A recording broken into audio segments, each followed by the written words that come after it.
This is a John Deere 620. It was restored about 10 or 12 years ago. Has factory front weight.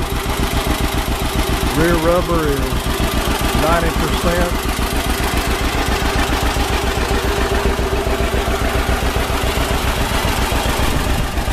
Has a John Deere float ride seat.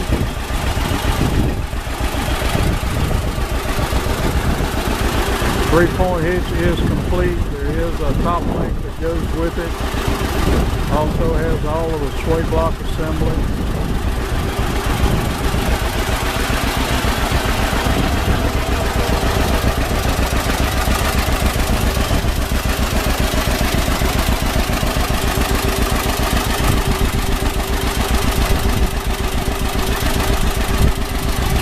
Also has the original toolbox, not rusted out.